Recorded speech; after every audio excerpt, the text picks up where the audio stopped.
Hello everyone, I'm Francesca Filippini and I'm really glad to have the opportunity of sharing the results of my PhD research. I've carried on my PhD at Sapienza University with the Radar and Remote Sensing and Navigation Group under the supervision of Professor Fabiola Colone, and my work was focused on the derivation of signal processing techniques and design strategies for radar systems equipped with multiple receiving channels.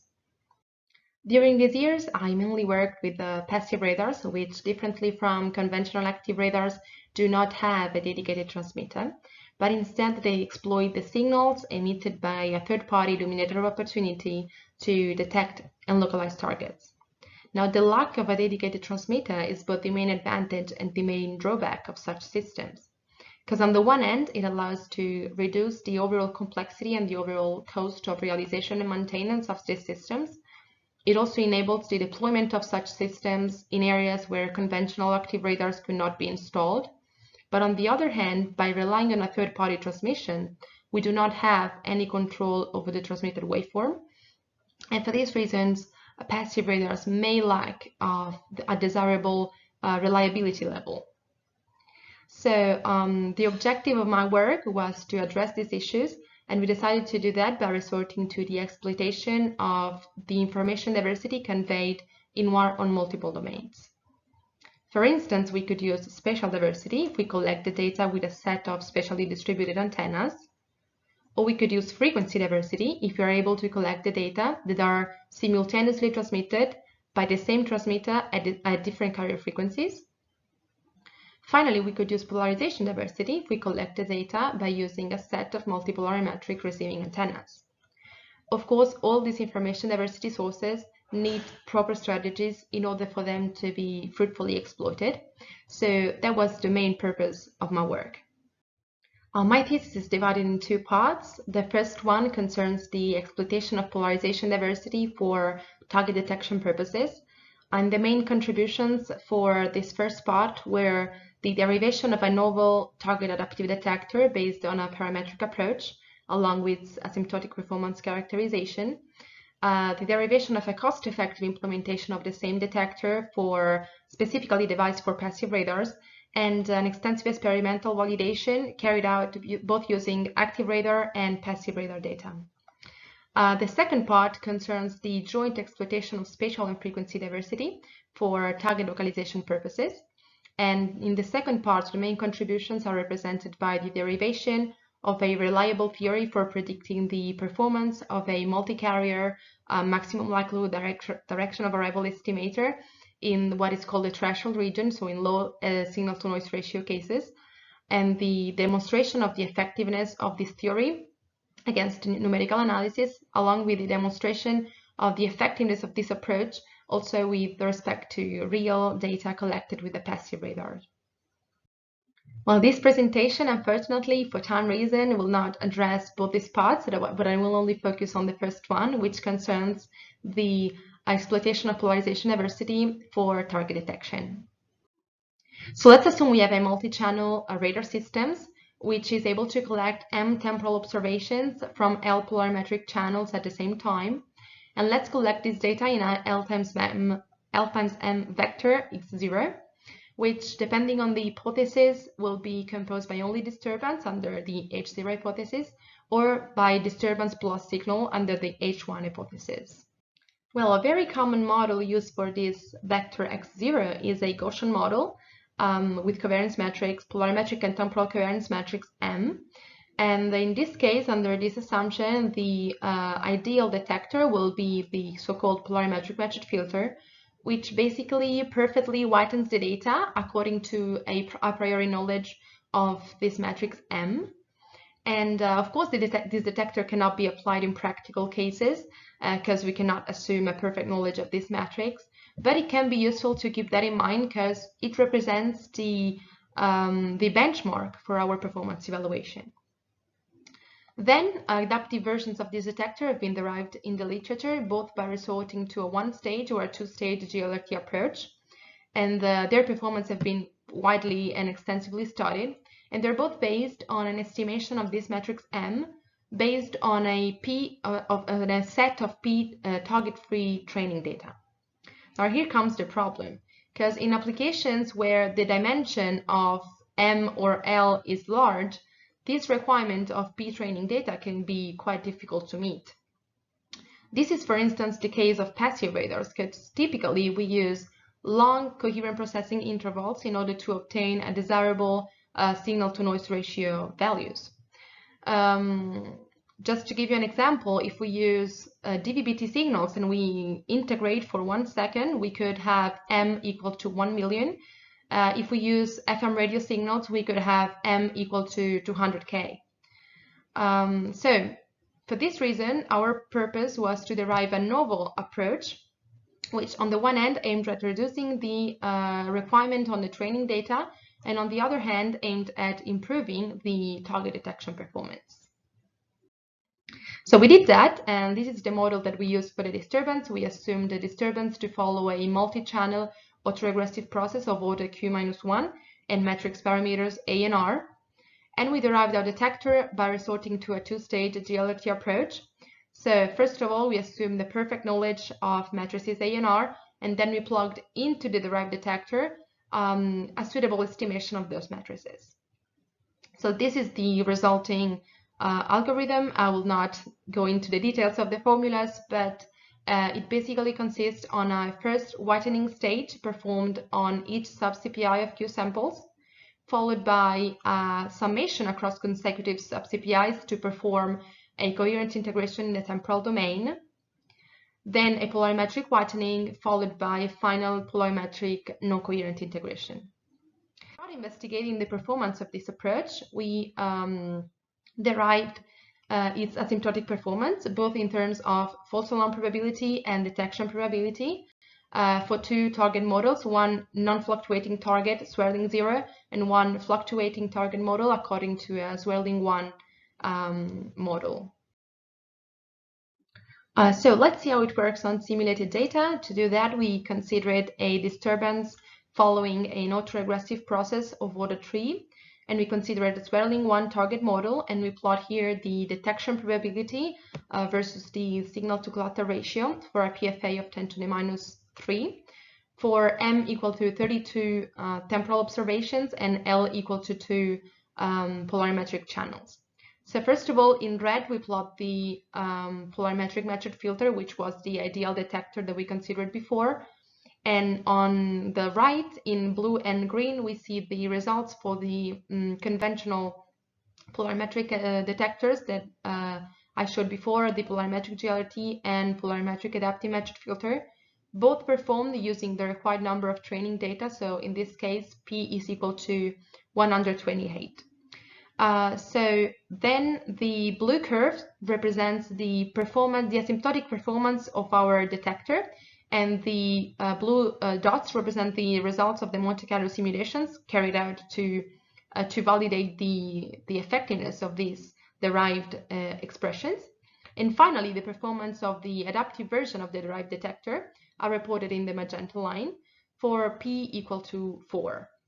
So what we see here is that the adaptive version of the derived detector yields almost negligible loss with respect to the clairvoyant version of the same detector, and also the proposed approach remarkably outperforms the conventional strategies, even though it is using a much smaller number of training data. Recall that P is equal to 4, while for the blue and green approaches, P was equal to 128.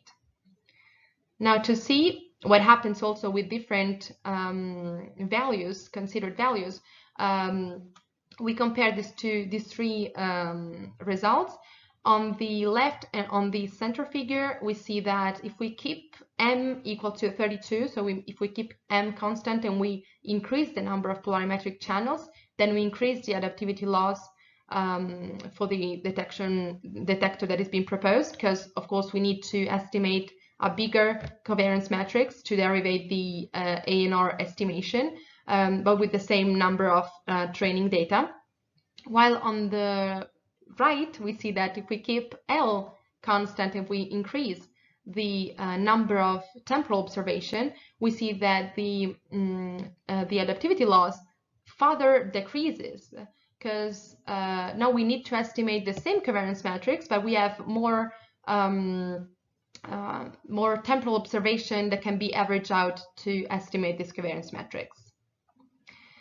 So these results are quite promising. However, as I said, they are obtained with the disturbance that exactly follows the assumed model, so an autoregressive process of order 3, which is not valid in practical cases because it is difficult to assume that we have a perfect knowledge of the model. We also consider the case of a spectral model mismatch, so the case where the disturbance in input does not strictly follow the assumed model for the disturbance. And we also, in this case, derive the fault alarm probability expression and also the expressions for detection probability, for both target models to be assumed. So I will leave out the details and again the numerical validation of these expressions. But what we demonstrated was that if a spectral model mismatch exists, then it will be mapped in a non-identity polarimetric disturbance covariance matrix prior to the final NCI. So for this reason, we slightly modified the detector. We derived the modified version by adding an additional whitening stage prior to the final NCI, which basically takes into account these residual disturbance covariance matrix that can be inverted here. So again, we also assessed the performance of this detector against simulated data, and we also could assess the performance against real data. And for doing that, we considered one data set collected with an active polarimetric radar and one data set collected with a passive polarimetric radar. And by doing the second assessment, we realized that yes, this approach could be applied while the conventional ones could not, but the computational complexity that it required was very high, because this detector should be repeated at each range Doppler beam in the map, and the maps that are considered for passive radars are quite large. So we derived a cost-effective implementation of this detector, which is basically based on neglecting the Doppler-induced phase variation within the sub-CPI of Q samples, which is typically kept quite small. And the derived cost-effective implementation, we demonstrated that it can yield negligible loss when applied to the case of passive radars. Just to show you the reduction in terms of computational complexity, we report here the number of floating point operations versus the coherent processing intervals. And we see that we can obtain a reduction of approximately 3 orders of magnitudes. And now with the cost-effective implementation, the computational complexity is only slightly higher with respect to a conventional single-channel PCL processing. So we applied this detector to real data, and but before showing the results, I must introduce another approach, which is the state-of-the-art approach for polarimetric exploitation in passive radars, and it is called the polarimetric locally adaptive GLRT. And basically, it consists in applying the conventional PCL processing separately to each of the polarimetric surveillance antennas, so a disturbance cancellation stage and a range velocity map evaluation. And then at that point, we could exploit the information, the polarimetric information, according to this polarimetric locally adaptive GLRT, which basically consists in a cascade of a whitening stage and followed by a non-coherent integration. And we actually, this approach was also derived by our research group, and it has been successfully applied to a number of signals in different bands. We used the DVB-T band, the DVB-S band. Most extensively, we used the FM radio band. So I will show you the results for the last case. So we considered a data set that has been collected near Fiumicino Airport in Italy by exploiting the FM radio transmissions of Monte Cavo, which is located approximately 25 kilometers from the receiver site. And we employed 2 dual polarized antennas, one to collect the surveillance signals, one to collect the reference signals. And we were able to collect the data for approximately 1.5 hours. But to start seeing the results, I first extracted 50 consecutive data files, and we see here the detection results that have been obtained for a PFA of 10 to the minus 5. In all these figures, the black lines represent the air truth, the gray dots represent the row detections, while the red dots represent the row detections that have been correctly associated with the air truth. And first of all, we compare the results obtained at the two single polarimetric channels, so we are not exploiting the polarimetric information. And by comparing these two cases, we see a big difference in terms of detection, and the vertical polarization is clearly better performing with respect to the horizontal one. But in both cases, the detection performance are quite poor, and we only obtain a few isolated detection at higher ranges than 50 kilometers. Well, things get much better if we properly use the polarimetric information. So on the left, we see the polarimetric locally adaptive GLRT, while on the right, we see the most recently proposed approach. And well, both these strategies increase the performance a lot with respect to the single polarimetric cases. But if we compare the two of them, we see that the most recently proposed approach is also able to further increase the performance with respect to the state-of-the-art strategy. And this is particularly evident on the tracks that have been highlighted by the blue circles, but also on those ones that are being highlighted by the green circles, which belong to real targets, real aircraft that are simply not equipped with a transponder, so they do not appear as air truth. So as I said, these are the results for 50 consecutive data files. And we were able to collect up to 1.5 hours. So we also carried out an extensive validation along the entire data set. And we show here the receiving operating characteristic curves, which show the target detection rate versus a grid of measured false alarm rate values. First of all, again, we compare the two single polarimetric channels separately employed, and we see, again, quite a good difference between the two of them. But in both cases, the detection performance are not very good. Then we see a big improvement offered by the blue curve, which is the polarimetric locally adapted GLRT.